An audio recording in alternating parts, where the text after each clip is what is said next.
On the 7th of January 2010, a 30-year-old drug trafficker named John Paul Joyce disappeared from the North Dublin suburb of Coolock. 2 days later, his frozen body was discovered in a flooded ditch near Dublin Airport. He had been shot several times in the head. This was the first gangland killing in Ireland in 2010, a murder that remained unsolved for decades. Joyce was a member of a wealthy traveller family and a key player in one of Dublin's most notorious drug gangs. He had survived previous assassination attempts and usually wore body armour. But on the night he was killed, he wasn't wearing his bulletproof vest. His murder was the result of a violent feud between his gang and a rival crew led by one of Ireland's most dangerous criminals. But was his death an act of revenge, or did someone inside his own circle set him up? Before we begin, it's important to understand something. The term traveller refers to an indigenous ethnic minority in Ireland with deep roots and a long nomadic history. Traditionally, travellers moved from town to town trading horses, repairing tins and selling goods, a culture that valued independence and strong family loyalty. Over time, many became part of what's known as the settled traveller community, living permanently in houses or halting sites across Ireland. Members of the Joyce family were part of that settled traveller community. They operated from a halting site, essentially a trailer park, at Grove Lane near Darndale in North Dublin. Grove Lane was more than just home. It was their base of operations, where family bonds mixed with criminal enterprise.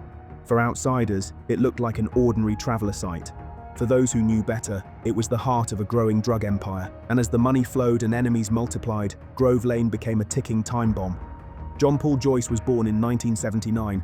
He grew up in a large traveller family at the Grove Lane halting site off the Malahide Road in Coolock. Along with his brothers Tommy and James, he built a major cocaine and cannabis distribution network. The guards called them the Joyce Brothers Gang. From their base at Grove Lane, the Joyce Gang imported wholesale quantities of cocaine and cannabis resin. They often mixed the drugs locally and supplied dealers across North Dublin. They were making serious money. In January 2008, Gardaí raided the gang during an operation they called Operation Thor. They seized €2 million worth of cocaine. They found a mixing plant for cutting the drugs. They recovered guns and ammunition. They also found a hand grenade, a sawn-off shotgun, and a samurai sword.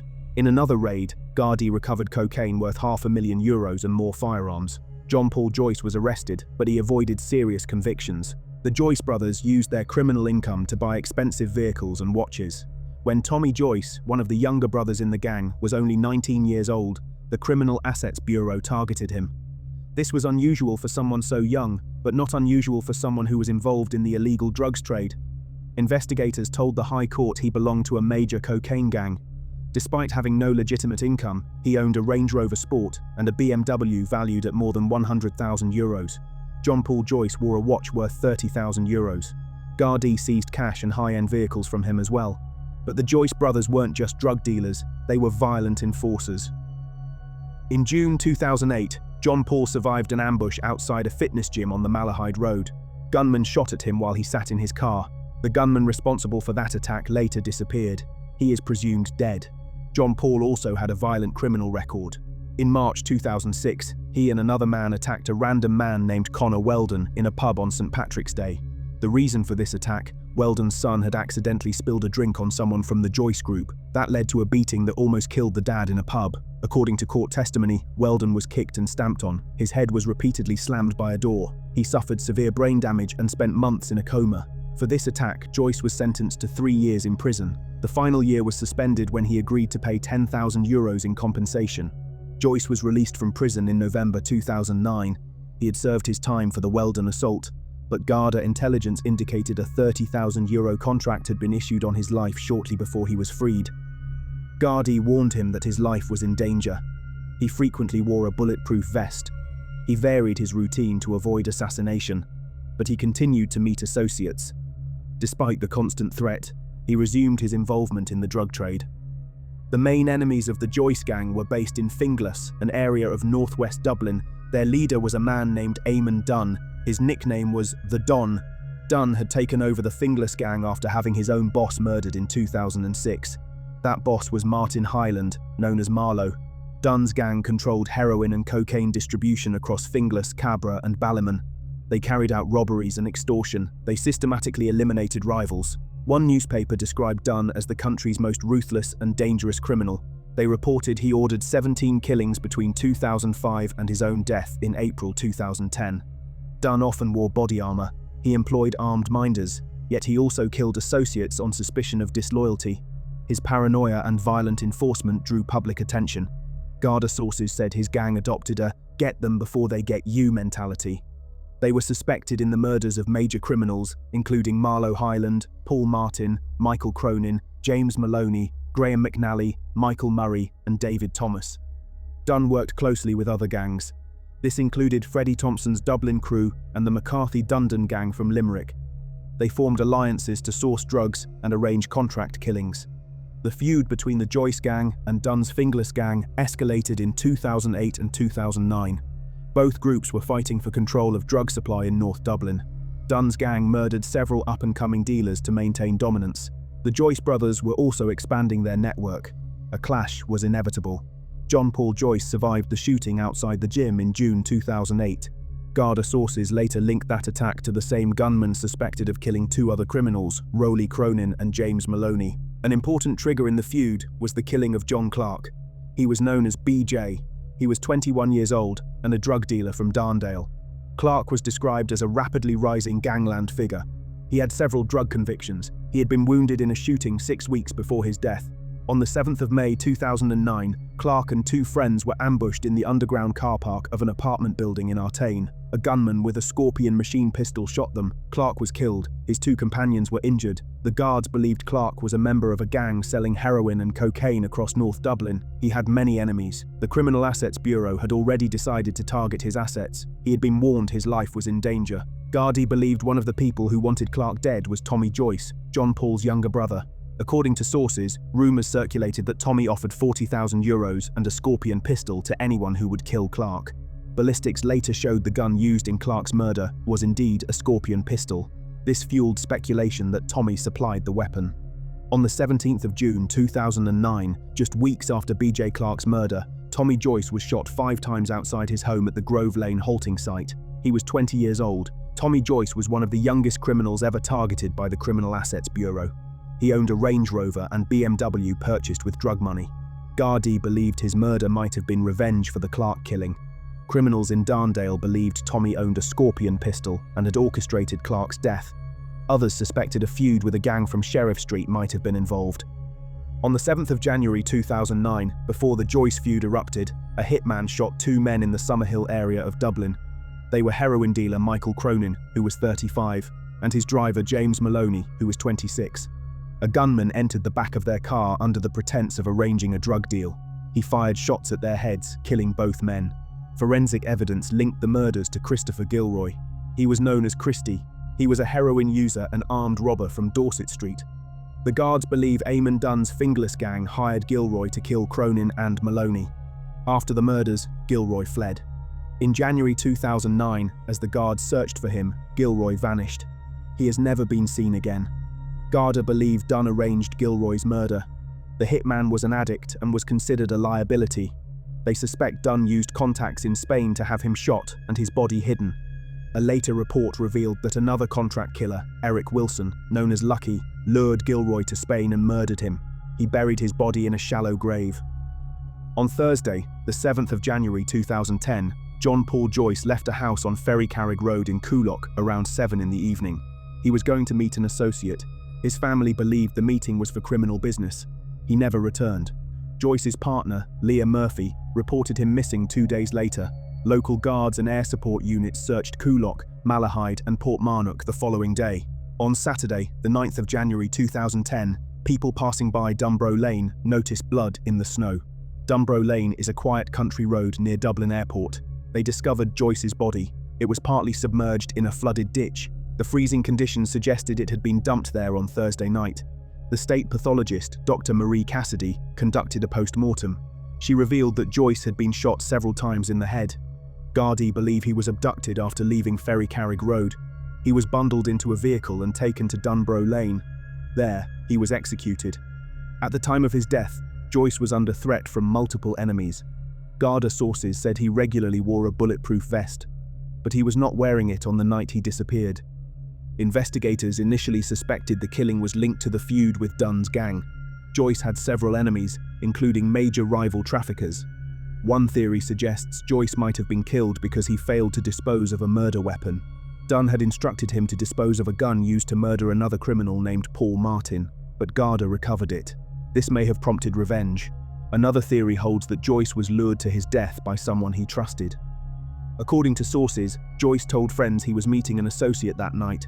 He was lured into a trap by a man working for the Fingless gang.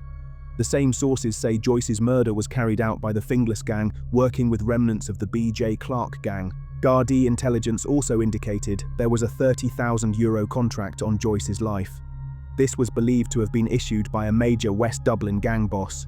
Given his role in drug trafficking and his reputation for violence, multiple rival gangs had motive to kill him. Guards at Coolock launched a murder inquiry. They appealed for information about Joyce's last movements. They searched Ferry Carrig Road for CCTV footage. They conducted door-to-door inquiries. They interviewed his associates. However, witnesses in gangland killings rarely cooperate.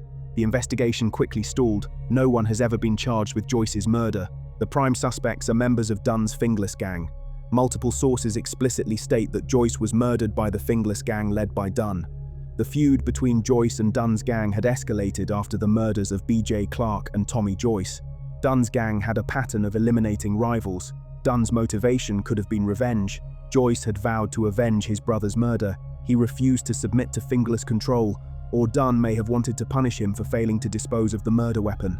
Dunne's gang also may have believed Joyce might cooperate with the guards or become a liability. This was similar to the fate of hitman Christy Gilroy. Dunne's own fate underscores the climate of betrayal. He was shot dead by associates at a birthday party in April 2010.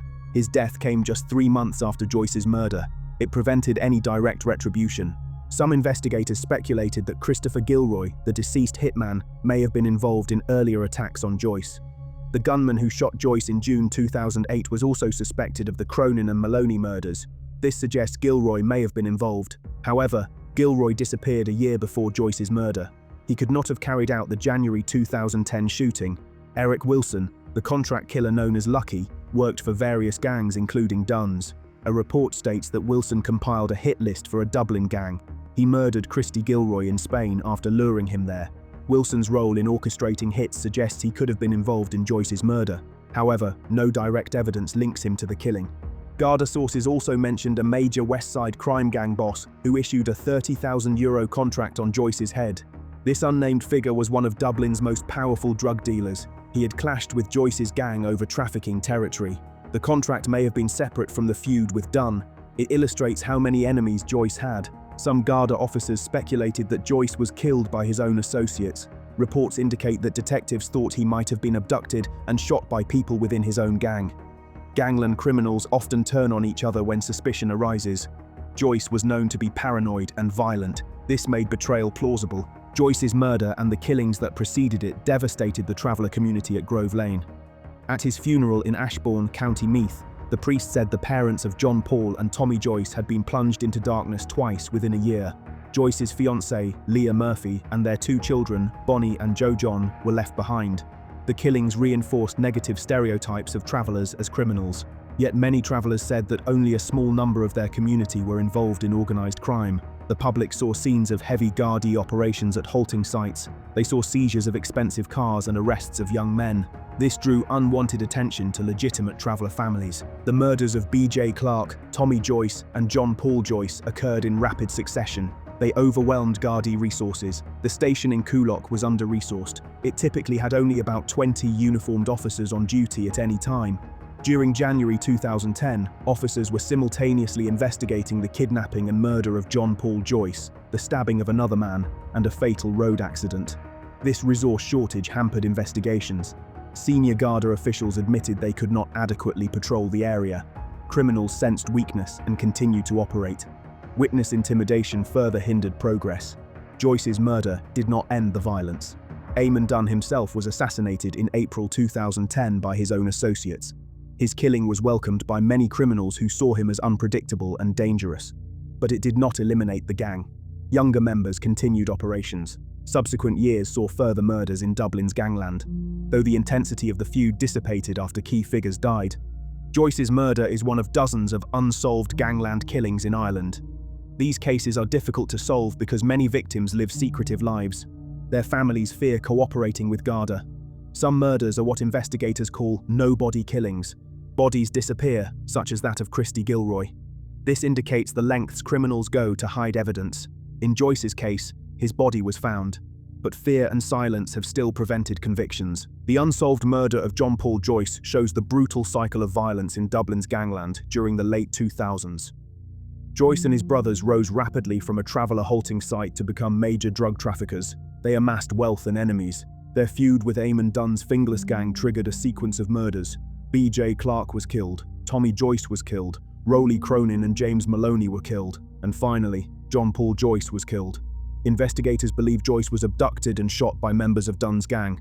This may have been because he failed to dispose of a murder weapon, or because rivals feared he would retaliate. He may also have been betrayed by associates or targeted by other gangs.